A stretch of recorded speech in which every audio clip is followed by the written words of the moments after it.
Greetings everyone. You are now ready for the screencast for List 5. And of course you can pause as necessary through the screencast. Please take your time to do your pictographs, your sentences, or any of your extra worksheets so that you can do it accurately and thoroughly. The first word, aggravate, to make worse. The connotation for this word is that it's already a bad situation, there's a negative outcome, and that when you aggravate the situation, it makes it worse.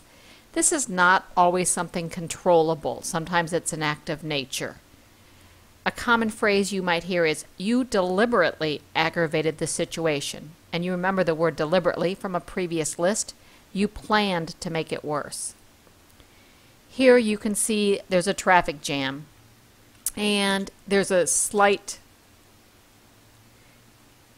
notation there on the picture, aggravating circumstances. An accident will aggravate the rush hour traffic even more. Here's a picture of some crops, and you can see that there's a drought. So obviously, high temperatures will aggravate the situation of the drought because the ground will dry up faster and the plants will start to wilt faster when there's no rain, and high temperatures aggravate. Cease. The definition, to stop, discontinue, to quit. The connotation of this is both positive and negative. You can cease something and it could have negative results, or you could cease something and it will have positive results. A related word we know is rejection. However, rejection is when no is said to a person, whereas cease is when no is applied to an action. And here are some pictures. This person is going to cease smoking. I like the picture where they're cutting up the cigarette. They will cease smoking. And I know we're all getting text messages, spam text messages on our phone, and we want that to cease. And we're used to this universal sign for to stop or cease. Coincide. The definition is to happen at the same time.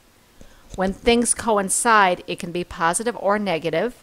So for instance, when a new book comes out, an author will have a schedule to go to bookstores and promote the sale of that new book.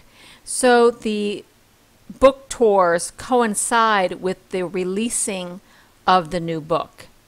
Some of you saw the Taylor Swift broadcast on Scholastic. That coincided with the release of her new album, Red. They happened 1 or 2 days apart. So they happened at the same time.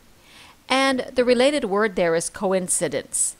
And you're probably familiar with that word. It's a coincidence when two things happen at the same time.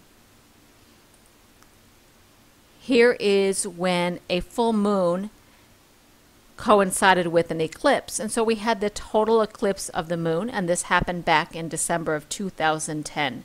Two things happened at the same time. And the sentence under the cartoon is, the dip in sales seems to coincide with the decision to eliminate the sales staff. So they let go of the sales staff, and now they're saying, oh, that coincided with the loss in sales. Obviously, this is a joke cartoon or a parody. Considerable. The definition is that it's rather great or rather large. And this word is normally used in very serious situations. A related word is excessive. So it's both more than normal, but considerable is mostly used in, as I said, most serious situations. Here, this is the aftermath of a hurricane, and you can see that there's considerable damage in this town. You can tell that it's a beach town from the home on stilts, but there's considerable damage.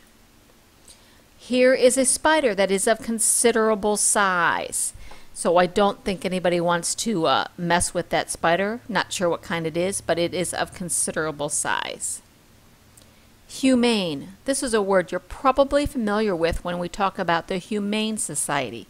And the definition of humane is kind, sympathetic, merciful, gentle.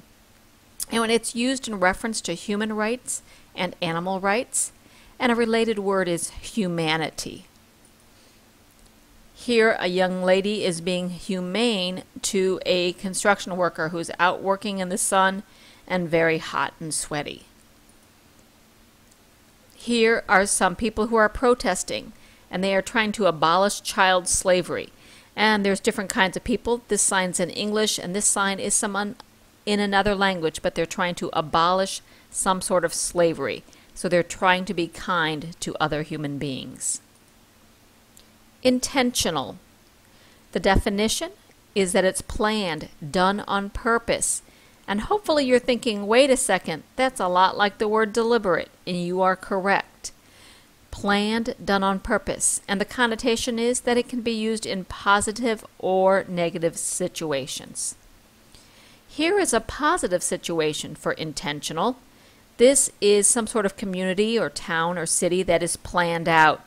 You see the town square, you can see the park, you can see it's very organized, and then it goes off into regular streets. And you'll notice that there's a lot of houses, and they are in a pretty formatted area, so things would be able to be easy to find. There's a fountain in the middle of the park. It was intentionally planned to be an efficient neighborhood or community. Here is an intentional display. The cases of soda were arranged intentionally to create a picture, and the sodas come up here with the Mario Brothers. Those are all cases of different kinds of soda. Interference. Interference. The definition is that the act of getting in the way of something, meddling in someone else's business, something that gets in the way. And the connotation, it's mostly a negative word, and it's also used in some sports. Some related vocabulary is that you could say interference can be intentional, on purpose, accidental, or an act of nature. But it is when you get in the middle of something. Here, the cloud is the interference from the sun shining down on the earth. And here, there is a huge boulder that is interference on the roadway. Obviously, no cars can get through. The boulder is the interference.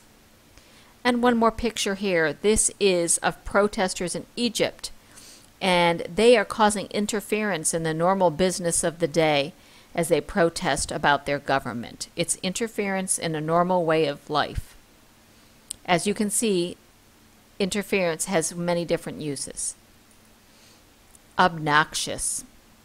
For those of you who read Crash, this was one of the words from Crash that both Jane Forbes and Crash used, and the definition is very unpleasant, distasteful, disgusting, and it is definitely a negative word. It can be used to describe a person, a behavior, a thing or sense, and obnoxiousness will be annoying to most people. And you might say, I find people who exaggerate excessively quite obnoxious. You can get 3 vocabulary words in one sentence there. Here a person says, hi, nice to meet you. And she says, yeah, my shoes cost $600. This person is bragging, and some people find that obnoxious.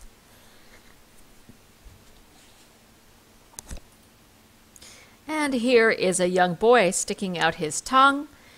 If you turned around and saw a classmate doing that to you, you would find that obnoxious. Unstable. The definition, unsteady, wobbly, not reliable. And this can refer to a physical, intellectual, behavioral, or emotional state. So all kinds of things can be unstable. A person, a ladder, somebody's emotions, their medical condition. And you can use it with other vocabulary words. It is not a good idea to be dependent on someone who is unstable. You would not want to rely on someone who is unstable. Here we see some folks crossing a river or a creek, and they are just crossing on some fallen log, so that is definitely a wobbly or unstable situation. Here somebody's on a step ladder that does not look too safe. Again, it's unstable situation. And here is a person. Doesn't look like you would want to depend on him. You don't know whether you'll have this guy or this more unstable guy. Utilize. The definition is to make use of, to put to use, especially to good use. You've probably heard me use this word. The connotation is that it is definitely positive. For instance, you might say you utilize recycled materials to build a robot. Related to, this word is also related to our units. You will utilize the information you have learned about Alzheimer's disease in your narrative for the end of the unit task. So you are constantly utilizing all the information you have learned. As you get to the end of the unit, you will also utilize the information you've learned in one subject in another subject. And here is a picture of a brain. You're utilizing your brain at school, hopefully, and gaining lots of knowledge. Here is a picture of a rescue situation after a tornado, and we can see that rescue workers are utilizing specially trained dogs to hunt for survivors. And here is a gym. You might utilize this gym equipment to improve your health, to get stronger, or maybe just to lose weight. And that's the end of List 5. Happy listening. Thank you.